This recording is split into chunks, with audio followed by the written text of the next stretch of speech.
When I drew nigh the Nameless City, I knew it was accursed. I was travelling in a parched and terrible valley under the moon, and afar I saw it protruding uncannily above the sands, as parts of a corpse may protrude from an ill-made grave. Fear spoke from the age-worn stones of this hoary survivor of the deluge, this great-grandmother of the eldest pyramid, and a viewless aura repelled me and bade me retreat from antique and sinister secrets that no man should see and no man else had ever dared to see. Remote in the desert of Araby lies the Nameless City, crumbling and inarticulate, its low walls nearly hidden by the sands of uncounted ages. It must have been thus before the first stones of Memphis were laid, and while the bricks of Babylon were yet unbaked. There is no legend so old as to give it a name or to recall that it was ever alive. But it is told of in whispers around campfires and muttered about by grandams in the tents of sheikhs, so that all the tribes shun it without wholly knowing why. It was of this place that Abdul al-Hazred, the mad poet, dreamed on the night before he sang his unexplainable couplet. That is not dead which can eternal lie, and with strange eons even death may die. I should have known that the Arabs had good reason for shunning the Nameless City, the city told of in strange tales but seen by no living man. Yet I defied them and went into the untrodden waste with my camel. I alone have seen it, and that is why no other face bears such hideous lines of fear as mine, why no other man shivers so horribly when the night wind rattles the windows.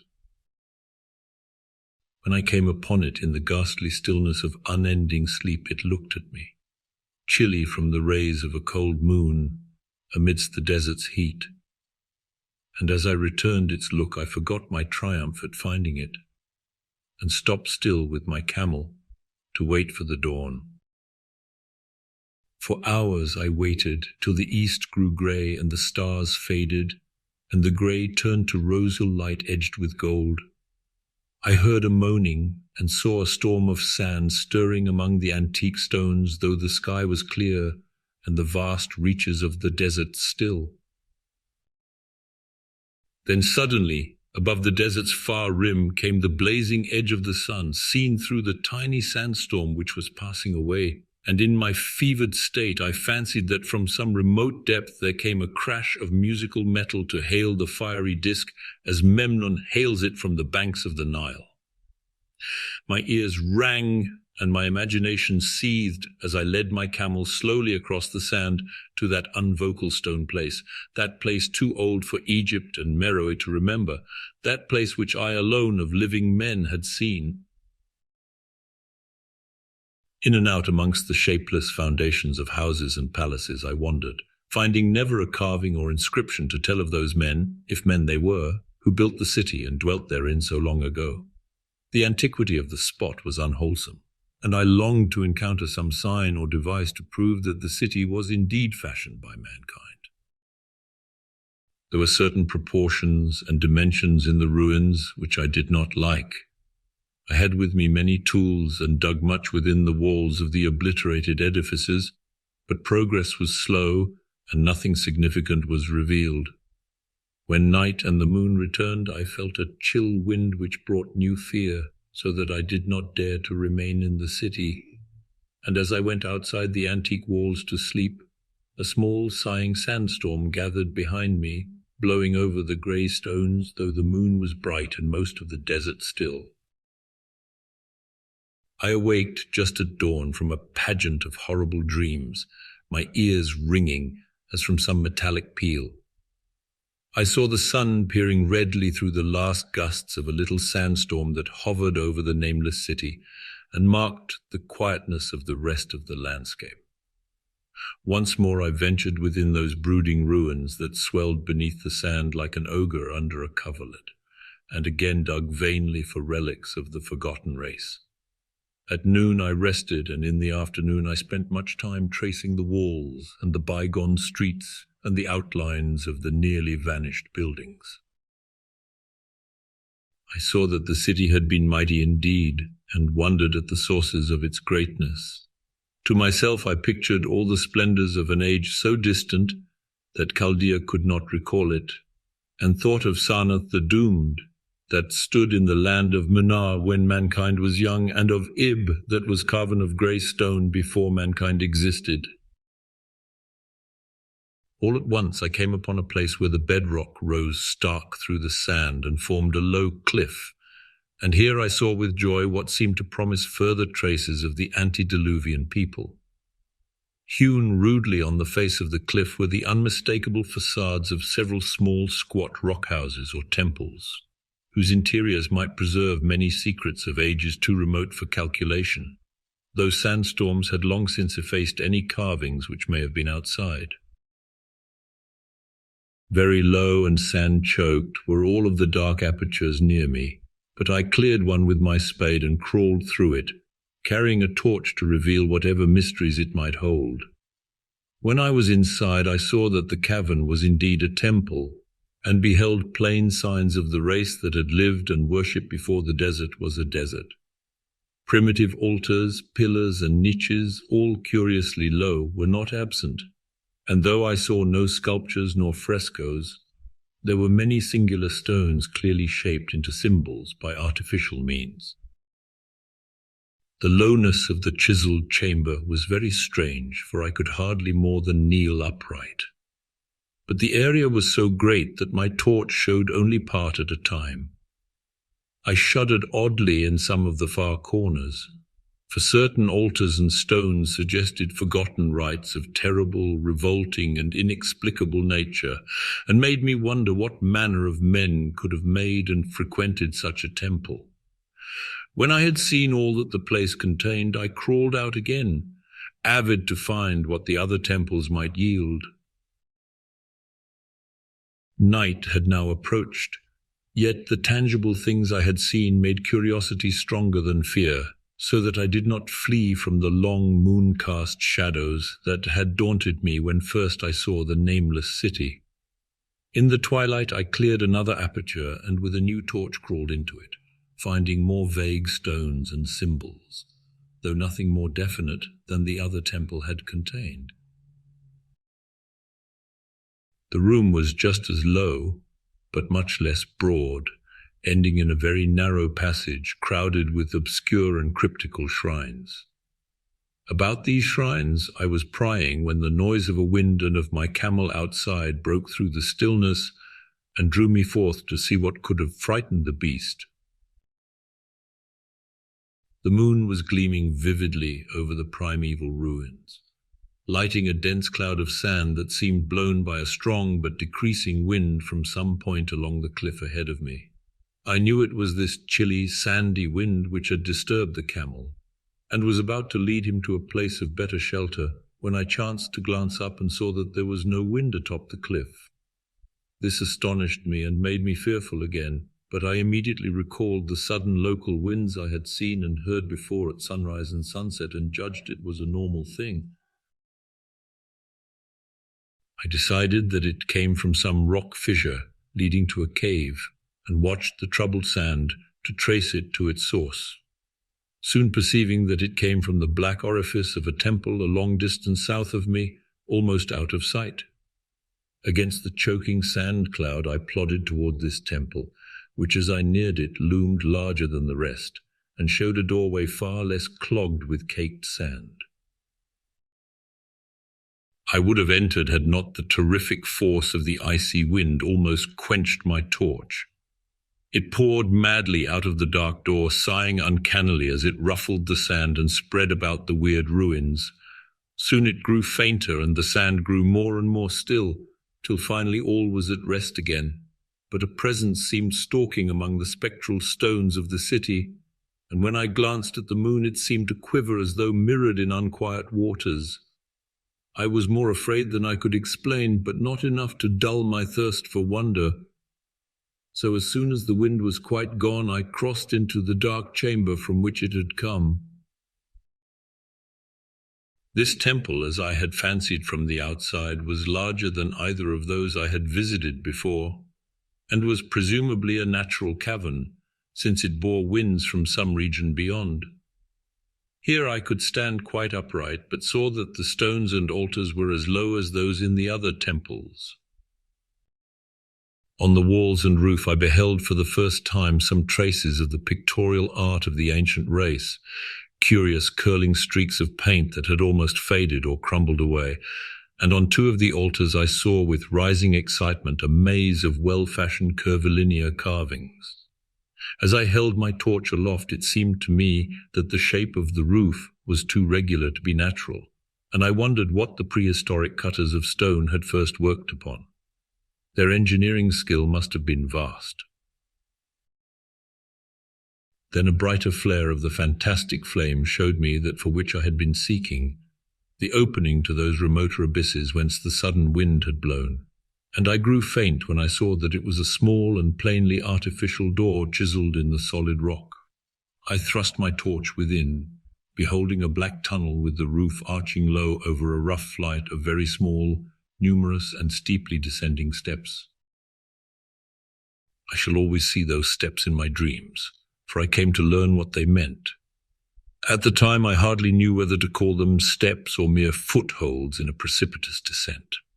My mind was whirling with mad thoughts, and the words and warnings of Arab prophets seemed to float across the desert from the lands that men know to the nameless city that men dare not know. Yet I hesitated only a moment before advancing through the portal and commencing to climb cautiously down the steep passage, feet first, as though on a ladder. It's only in the terrible phantasms of drugs or delirium that any other man can have had such a descent as mine. The narrow passage led infinitely down like some hideous haunted well, and the torch I held above my head could not light the unknown depths toward which I was crawling.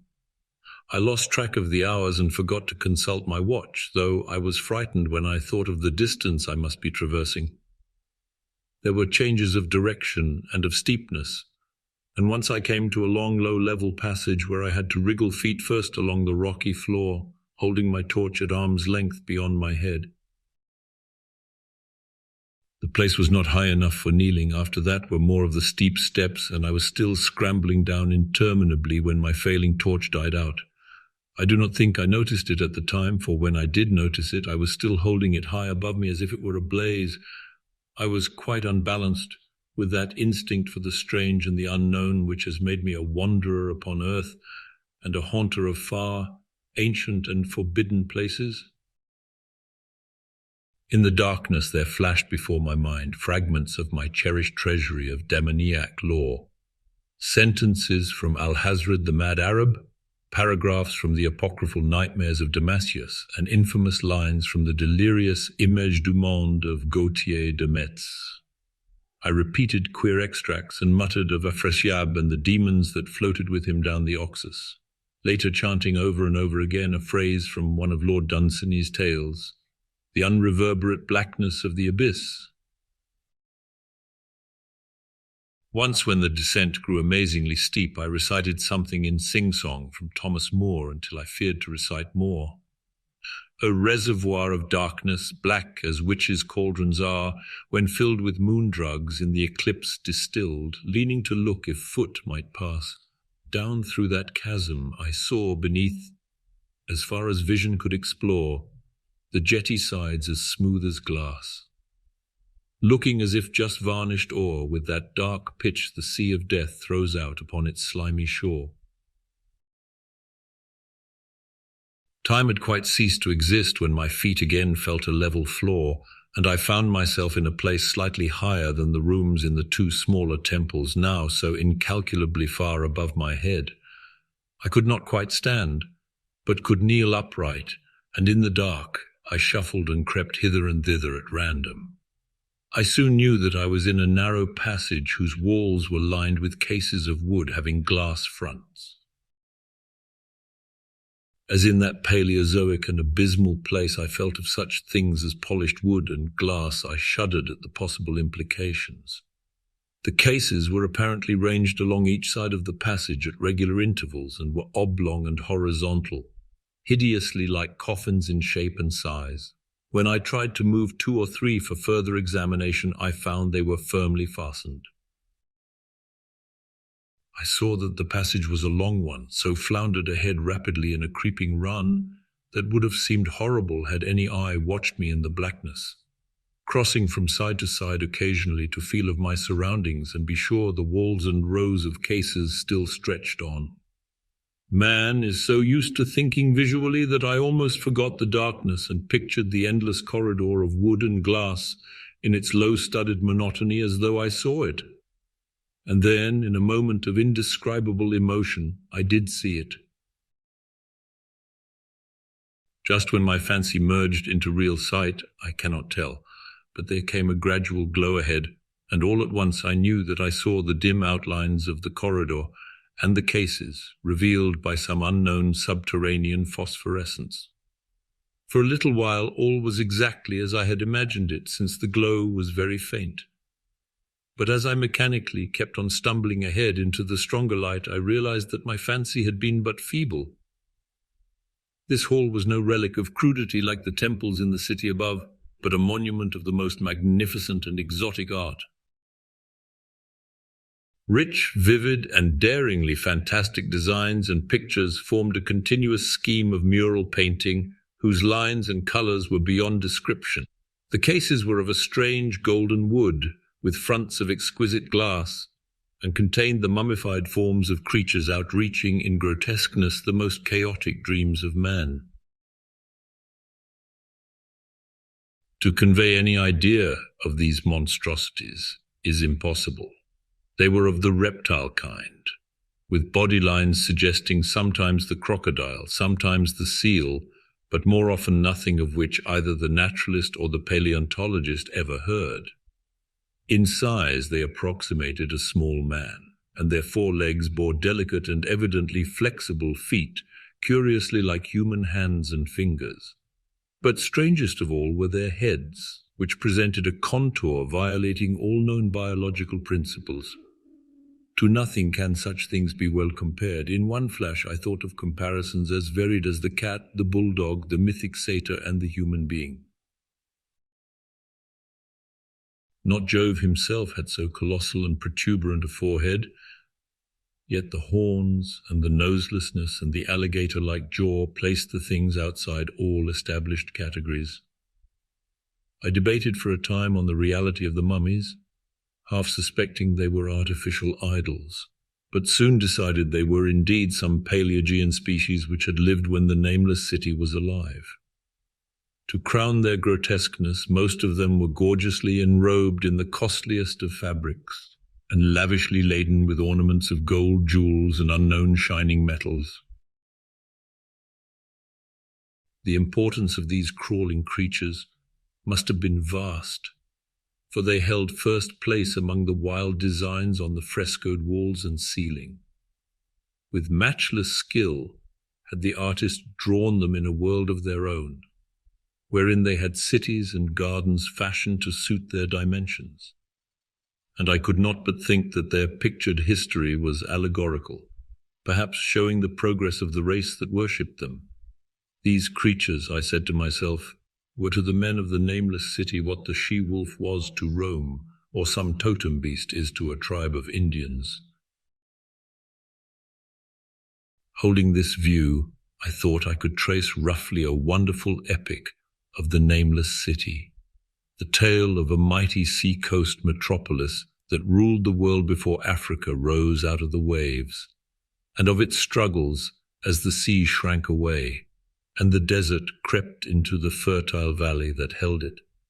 I saw its wars and triumphs, its troubles and defeats, and afterward its terrible fight against the desert when thousands of its people, here represented in allegory by the grotesque reptiles, were driven to chisel their way down through the rocks in some marvelous manner to another world, whereof their prophets had told them. It was all vividly weird and realistic, and its connection with the awesome descent I had made was unmistakable. I even recognized the passages. As I crept along the corridor towards the brighter light, I saw later stages of the painted epic. The leave-taking of the race that had dwelt in the Nameless City and the valley around for 10 million years. The race whose soul shrank from quitting scenes their bodies had known so long, where they had settled as nomads in the earth's youth, hewing in the virgin rock those primal shrines at which they never ceased to worship. Now that the light was better, I studied the pictures more closely, and remembering that the strange reptiles must represent the unknown men, pondered upon the customs of the Nameless City. Many things were peculiar and inexplicable. The civilization, which included a written alphabet, had seemingly risen to a higher order than those immeasurably later civilizations of Egypt and Chaldea, yet there were curious omissions. I could, for example, find no pictures to represent deaths or funeral customs, save such as were related to wars, violence, and plagues. And I wondered at the reticence shown concerning natural death. It was as though an ideal of earthly immortality had been fostered as a cheering illusion. Still nearer the end of the passage were painted scenes of the utmost picturesqueness and extravagance, contrasted views of the Nameless City in its desertion and growing ruin, and of the strange new realm or paradise to which the race had hewed its way through the stone. In these views, the city and the desert valley were shown always by moonlight, a golden nimbus hovering over the fallen walls, and half revealing the splendid perfection of former times, shown spectrally and elusively by the artist. The paradisal scenes were almost too extravagant to be believed, portraying a hidden world of eternal day filled with glorious cities and ethereal hills and valleys. At the very last, I thought I saw signs of an artistic anticlimax. The paintings were less skillful and much more bizarre than even the wildest of the earlier scenes. They seemed to record a slow decadence of the ancient stock, coupled with a growing ferocity toward the outside world from which it was driven by the desert. The forms of the people, always represented by the sacred reptiles, appeared to be gradually wasting away, though their spirit, as shown hovering about the ruins by moonlight, gained in proportion.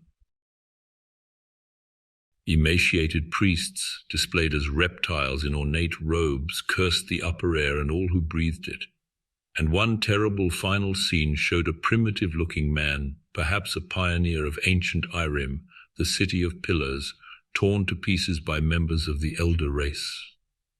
I remembered how the Arabs feared the Nameless City and was glad that beyond this place the grey walls and ceiling were bare. As I viewed the pageant of mural history, I had approached very closely the end of the low-ceiled hall, and was aware of a great gate through which came all of the illuminating phosphorescence. Creeping up to it, I cried aloud in transcendent amazement at what lay beyond.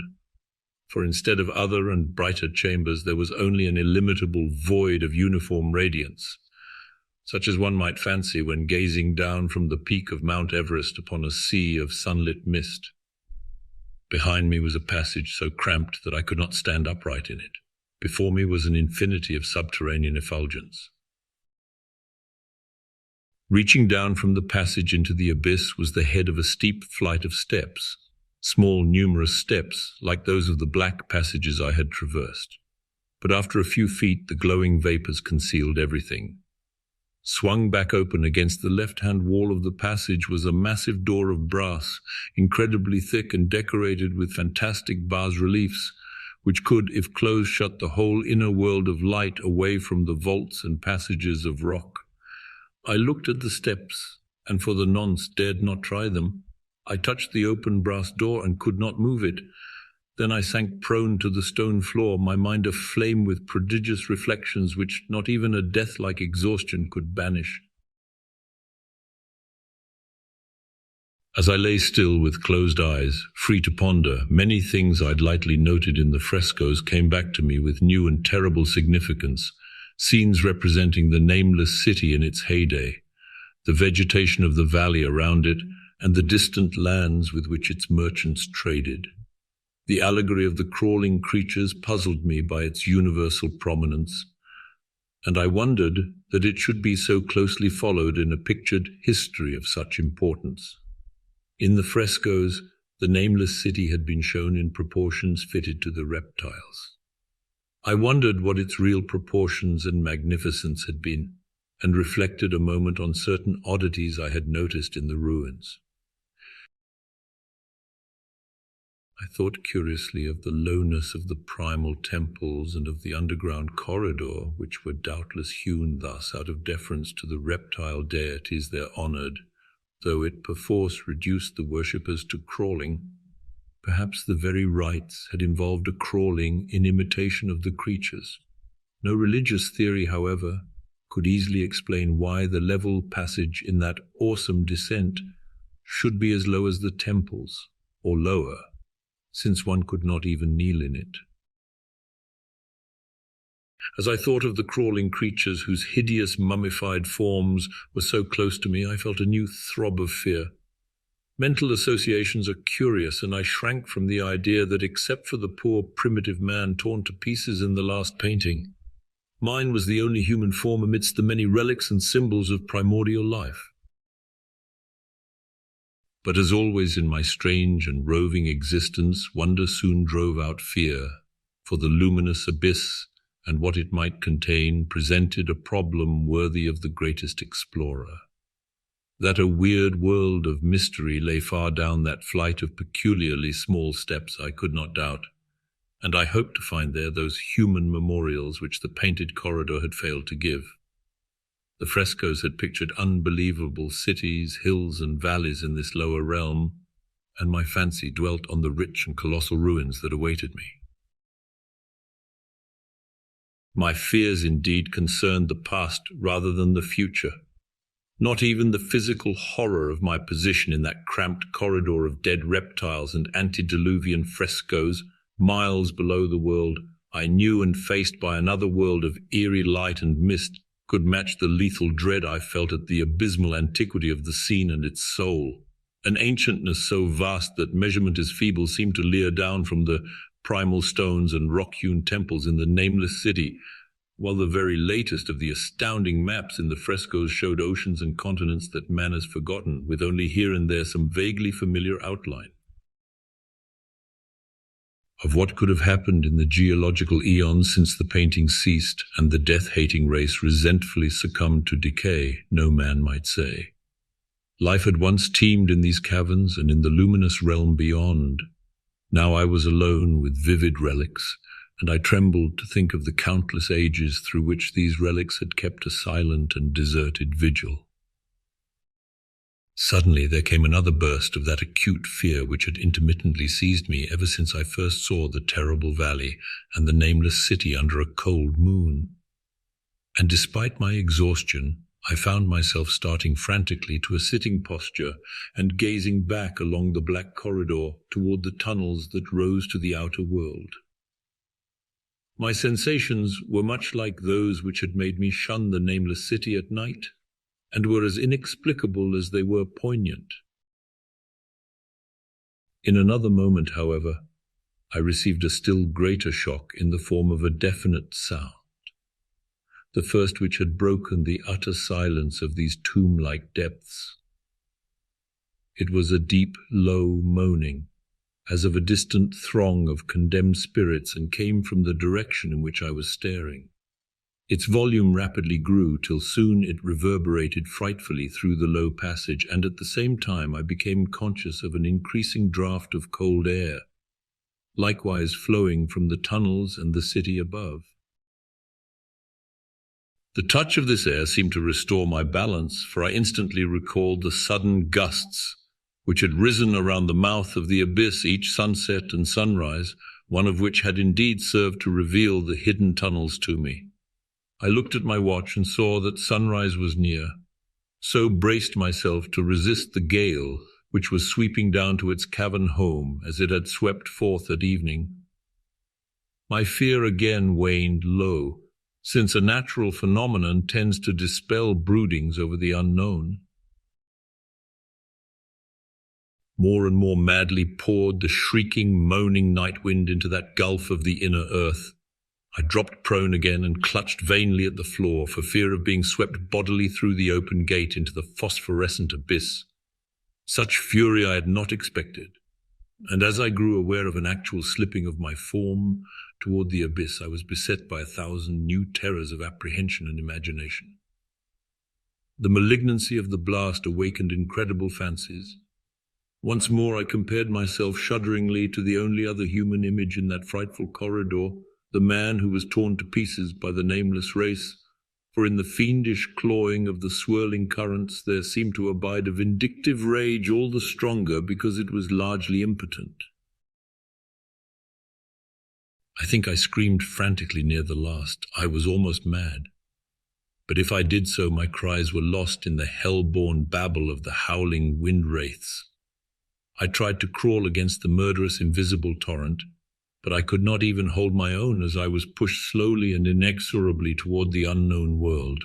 Finally, reason must have wholly snapped, for I fell to babbling over and over that unexplainable couplet of the mad Arab Alhazred, who dreamed of the nameless city, that is not dead which can eternal lie, and with strange eons even death may die. Only the grim, brooding desert gods know what really took place, what indescribable struggles and scrambles in the dark I endured, or what Abaddon guided me back to life, where I must always remember and shiver in the night wind till oblivion, or worse, claims me. Monstrous, unnatural, colossal was the thing, too far beyond all the ideas of man to be believed except in the silent, damnable small hours when one cannot sleep. I have said that the fury of the rushing blast was infernal, cacody-maniacal, and that its voices were hideous with the pent-up viciousness of desolate eternities. Presently those voices, while still chaotic before me, seemed to my beating brain to take articulate form behind me, and down there in the grave of unnumbered eon-dead antiquities, leagues below the dawn-lit world of men, I heard the ghastly cursing and snarling of strange-tongued fiends. Turning, I saw outlined against the luminous ether of the abyss what could not be seen against the dusk of the corridor, a nightmare horde of rushing devils, hate-distorted, grotesquely panoplied, half-transparent, devils of a race no man might mistake, the crawling reptiles of the Nameless City. And as the wind died away, I was plunged into the ghoul-peopled blackness of Earth's bowels. For behind the last of the creatures, the great brazen door clanged shut with a deafening peal of metallic music whose reverberations swelled out to the distant world to hail the rising sun as Memnon hails it from the banks of the Nile.